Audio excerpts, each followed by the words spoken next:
से दीन का कारवां रवा दवा उलमा का साथ लो आओ सब के सब यहाँ। एडिशनल बजट पर चर्चा के लिए कहने के लिए आपने मुझे समय दिया, मैं आपका बहुत बहुत शुक्रगुजार हूँ।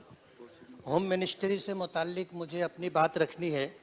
मेरी कॉन्स्टिटेंसी मालेगांव सेंट्रल 114 में लॉ एंड ऑर्डर के हालात बहुत ज़्यादा ख़राब हैं और उसकी ख़राबी की वजह यह है कि बहुत बड़े पैमाने पर मेरी कॉन्स्टिटेंसी में ड्रग का नशा आवर चीज़ों का कारोबार हो रहा है, जिसमें गांजा है, अफीम है, कुत्ता गोली है, एमडी है और इन जैसे नशा आवर चीज़ों का कारोबार बड़े पैमाने पर होने की वजह से मेरी कॉन्स्टिटेंसी के अंदर मर्डर के 9 हादसात साल 2020 से अब तक मर्डर के 2, हाफ मर्डर के 14, बलात्कार के 11, एक डकैती जबरी चोरी 14, घर फोड़ी 41, चोरी के 91, 19 दंगे, आत्महत्या के 9 घटना हो चुकी है। और इस सिलसिले के अंदर डिपार्टमेंट से बार बार बात करने के बाद भी कोई कार्रवाई होती नजर नहीं आ रही है और नशे का कारोबार करने वाले जो लोग हैं, ऐसा लगता है कि डिपार्टमेंट की तरफ से कहीं ना कहीं उनको छूट दी जा रही है, जिसकी वजह से ये कारोबार बढ़ता जा रहा है। हालात खराब होने की वजह से आज हफ्ता भर काम करने वाला मजदूर जब अपनी तनख्वाह लेकर के जाने लगता है तो उसे कटर मार करके उससे उसके हफ्ते भर की कमाई छीन ली जाती है। मोटरसाइकिल बड़े पैमाने पर चोरी हो रही है और चोरी करने वालों का कोई जो है अता पता नहीं है। ऐसे हालात के अंदर मैं आपके तवस्सुत से हमारे होम मिनिस्टर साहब से ये गुजारिश करूंगा कि शहर के हालात जिस तरह बिगड़ते जा रहे हैं उसको कंट्रोल में लाने के लिए कुछ न कुछ हमारी तरफ तवज्जो देनी चाहिए। दूसरा विषय मैं हेल्थ डिपार्टमेंट से मुताल्लिक रखना चाहता हूँ। कोरोना के दौरान फरवरी और मार्च में मालेगांव के हालात बहुत ज़्यादा ख़राब थे और 1000 से ज़्यादा तादाद में लोगों की अमवात हुई। उस मौके पर हमारे हेल्थ मिनिस्टर राजेश टोपे साहब ने मालेगांव का 2 मरतबा दौरा किया और उनके तवस्सुत से मालेगांव को काफ़ी राहत मिली है। मैं इस सिलसिले में आपके तवस्सुत से राजेश टोपे साहब का, सरकार का बहुत बहुत शुक्रगुजार हूँ। सार्वजनिक बांधकाम डिपार्टमेंट से मुताल्लिक मुझे जो बात कहनी है कि आज से 20-21 साल पहले मालेगांव बाईपास हाईवे बनाया गया था, लेकिन सर्विस रोड, अंडरग्राउंड रास्ता और फ्लाईओवर न होने की वजह से आज 20 साल में तकरीबन 455 लोग और 1262 लोग रोज रोड क्रॉस करते हुए जख्मी हुए।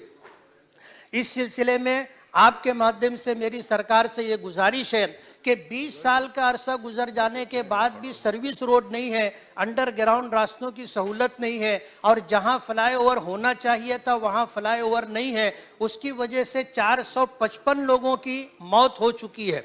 सरकार को इस तरफ तवज्जो देनी चाहिए।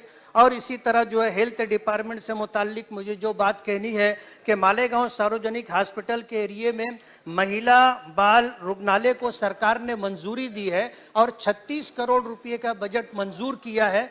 अगर उस सिलसिले में बजट रिलीज हो जाता है तो उन महिलाओं को जिनको डिलीवरी के लिए बहुत दिक्कतों का सामना है, बच्चों के इलाज और मुआवजे के लिए जिनको बहुत तकलीफ है, उन लोगों को राहत हो जाएगी। इस सिलसिले में मेरी आपके माध्यम सरकार से ये गुजारिश है कि बजट जल्द से जल्द रिलीज करके तामीर का काम किया जाए। मालेगांव एक टेक्सटाइल सिटी है और रोजगार का सबसे बड़ा जरिया यही पावरलूम और टेक्सटाइल है। पिछले दिनों सरकार ने उस सिलसिले में एक सर्कुलर निकाला कि जितने कारखाने हैं उन तमाम कारखानों का ऑनलाइन रजिस्ट्रेशन होना चाहिए और उसके लिए जो अटी शर्ती जो कंडीशन डाली है वो ये है कि जो कारखाने की ज़मीन और प्लाट है जिस नाम पर है उसी नाम पर बिजली कनेक्शन मीटर भी होना चाहिए और पावरलूम परमिट भी उसी नाम पर होना चाहिए। मैं ये बताना चाहता हूँ कि ये बाप दादा से आया हुआ कारोबार है और आज ये शर्त पूरी करना हम लोगों के लिए बहुत मुश्किल है। जमीन प्लाट किसी और के नाम पर है, पावरलूम कनेक्शन पुराना होने की वजह से किसी और के नाम पर है और सरकार का पिछले दिनों जो सर्कुलर था, जो कानून था कि 4 लूम से ज्यादा परमिट एक आदमी के नाम पर नहीं हो सकता। आज 24 लूम का जो कारखाना है उसमें 24 लूम के परमिट एक आदमी के नाम पर कैसे हो सकते हैं।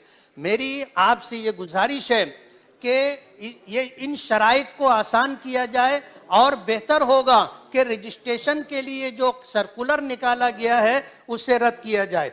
मालेगांव टेक्सटाइल सिटी है, एमएसईबी बोर्ड के तवस्सुस से पिछले दिनों बिजली मिला करती थी, लेकिन 2019 में प्राइवेट कलकत्ता बिजली कंपनी को प्राइवेट कंपनी को ठेका दे दिया गया है 20 साल के लिए।